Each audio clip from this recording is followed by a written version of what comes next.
Hey everyone, it's Marina. I'm here to do a tutorial with you today. This is going to be how to make a vintage journal cover. And to get started, you only need a few things. You need some glue, a little bit of water, a paintbrush of your choice, preferably soft bristle. You're going to want to pick out whatever kind of tissue paper you want, or you can go ahead and use napkins. You're also going to need some medium weight chipboard. Now, I'm going to be using Mod Podge, but you don't have to use Mod Podge. You can use whatever you like for glue. I know there are some mediums that you can use from Liquitex. The Mod Podge, oh, so by the way, the Mod Podge that I used is a multimedia matte. It's a water-based sealer glue and finish. You can use Elmer's glue if you don't have Liquitex or Mod Podge. You can also use I think Golden has there's different mediums by different brands, so it's not set in stone that you have to use Mod Podge. That was just my choice because it's easiest for me to work with. I picked out two brushes. I wasn't sure which one I wanted to work with. I chose the larger one. They're both soft bristle. Definitely suggest soft bristle. Now, with your glue, you don't have to do this. This is just me. I do this by choice. You can mix some water into your glue. It makes it last longer. Plus, for me, it's a little bit easier to work with, but it isn't as thick. So I just poured a little bit of water into my glue, and I mix it up with a wooden stick. Now you can mix it up or add as little or as much as you like. I just kind of mix it to a consistency that's comfortable for me.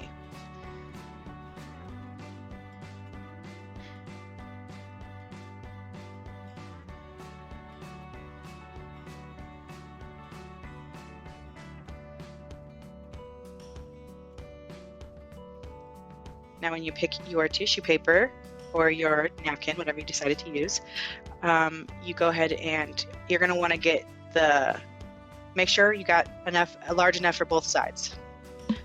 And so I used the 7 Gypsy tissue paper.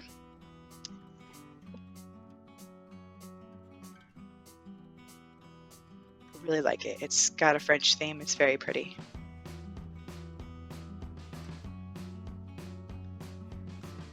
So as you can see, I'm getting the bottom part wet first, or putting glue at the bottom part, and then I'm kind of going to slowly push down where I want it. And it's okay if there's wrinkles, don't worry about it. It adds to the texture of the journal. Be careful when you're painting on your tissue paper, so that way you don't have it tear. If you add too much glue in one spot, or if you go over the same spot too many times, it tends to tear, which is fixable, and I'll show you that later.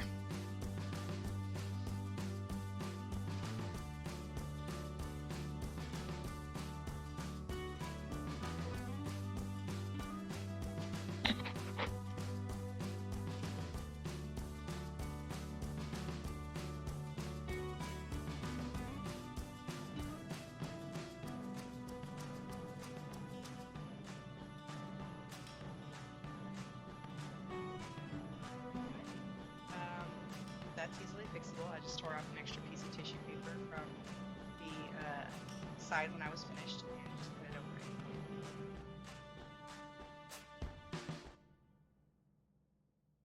All better.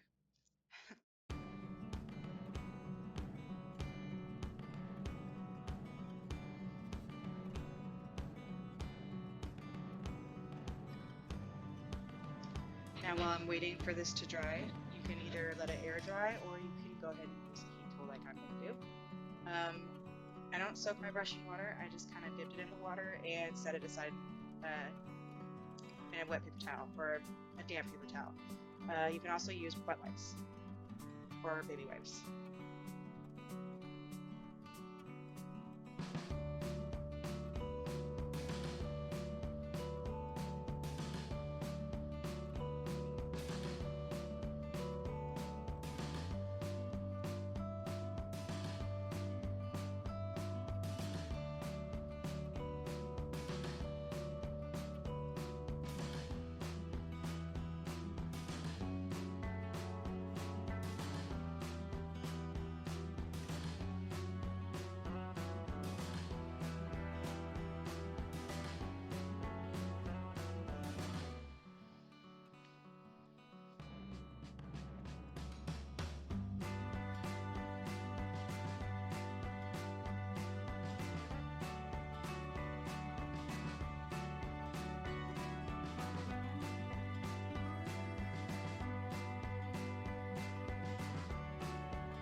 once your board is dry, you're going to go ahead and flip it over to the other side. I cut off the excess on one of the sides so that way I can go ahead. That's the part I want to use. So make sure your sides or your all of your paper is facing the right way. You don't want to have one side upside down and the other side right side up, or it kind of messes it up. So just pay close attention to which direction your paper is facing, unless of course yours is blank. It does not have to have designs on it.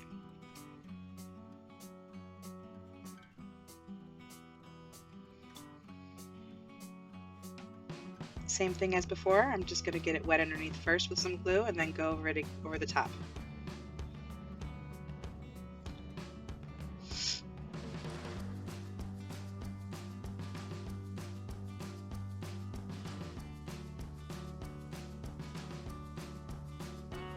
Be careful to watch for air bubbles.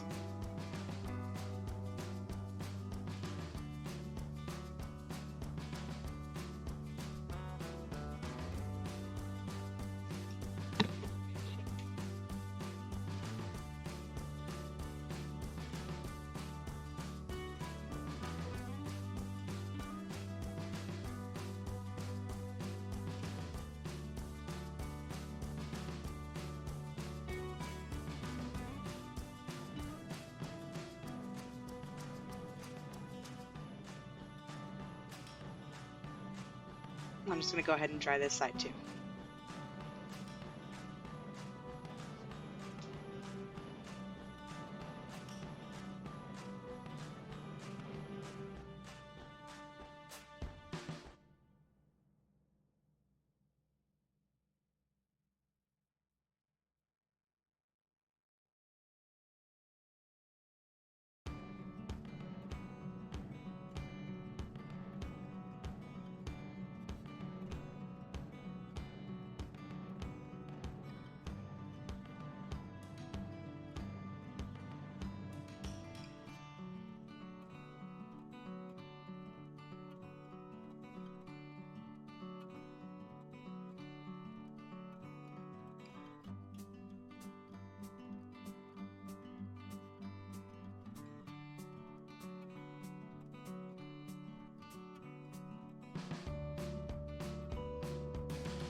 All right, I'm going to go ahead and cut off the excess now.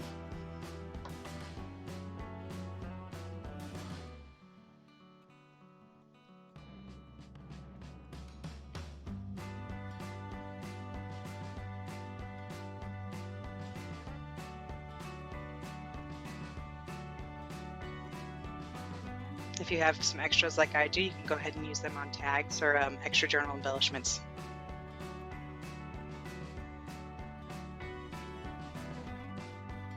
Now you just have a 12 by 12 Mod Podged chipboard. Now I was received a question about how I added stamps to some of my covers, and I hadn't actually stamped on the covers, but I thought I would go ahead and show you that you can actually do this. I recommend using Stays On. I have Stays On in black, and now it comes in different colors.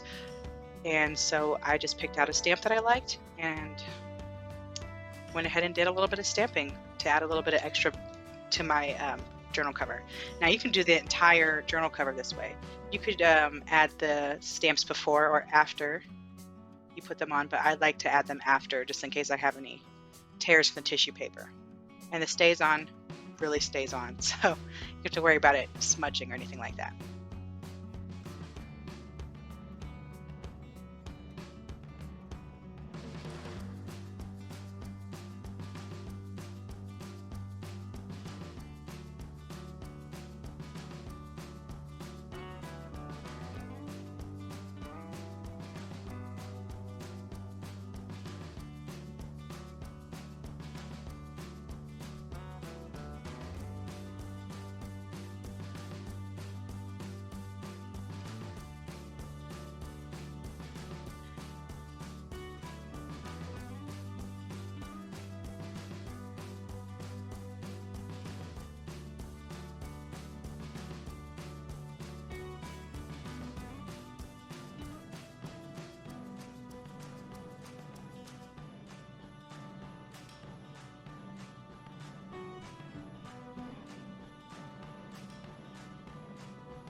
All right, now you're going to want to get out your paper cutter for this next part.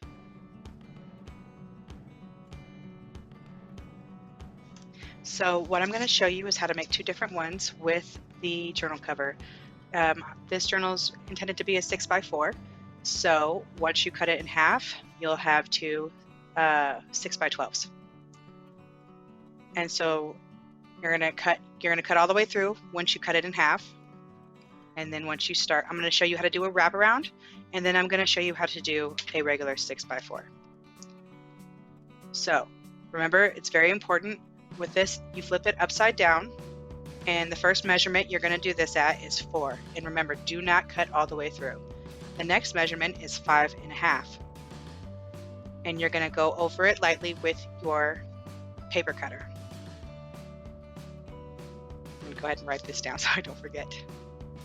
And then the next one you're gonna cut at is gonna be 9.5.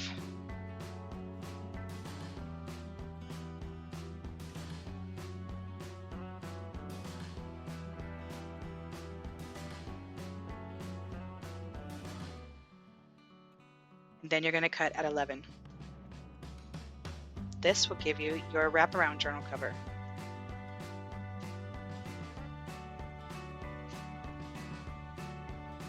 There you go. So there's the wraparound, and the spine is 1.5 inches. The covers are 4 inches. The next one we're going to do is just going to be a regular 6x4, no wraparound. And so again, you're going to go I guess you could say it's scoring. Score at 4, then again at 5.5. And then your last one will be at 9.5. And you go ahead and cut all the way through on the last one.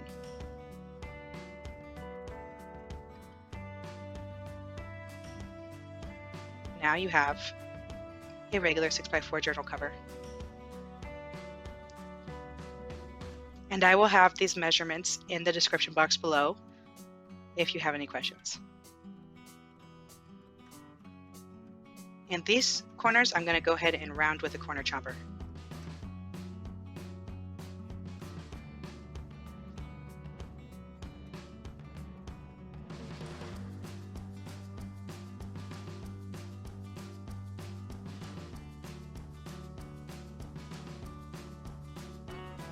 Now we're going to use some distress ink. Now, you don't have to use the dark distress ink. You can use any color you'd like. For me, I'm going to use ground espresso because I like how dark it gets. You don't have to use a ink pad either. Most of the time I use an ink pad, but I was in a little bit of a rush, so I decided to try something different. I thought, what if I just get out the re-inker for ground espresso and put a few drops on? Now the ground espresso distress ink re-inker is very dark, and a little goes a very long way. So if I was just doing one journal cover, it would have been a little much, but I ended up stretching it out to the other cover as well.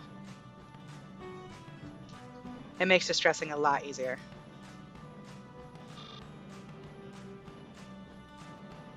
So as you can see, I'm just borrowing some of the extra ink from the other one. Make sure you do both sides. And you're also going to want to make sure that you get in the creases and the outside.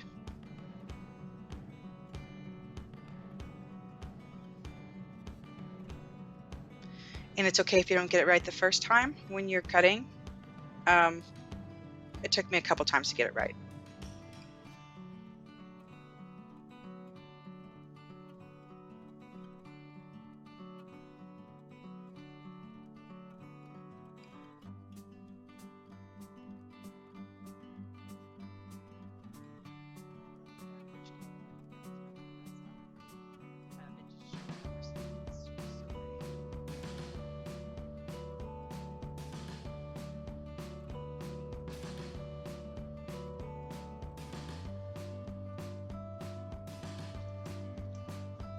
And once you're all finished with these, you are just going to let them dry. I would say maybe 30 minutes to an hour. And then you go ahead and proceed to make your journals. I hope you guys enjoyed the video. Let me know if you have any questions, and I will see you guys next time. Bye.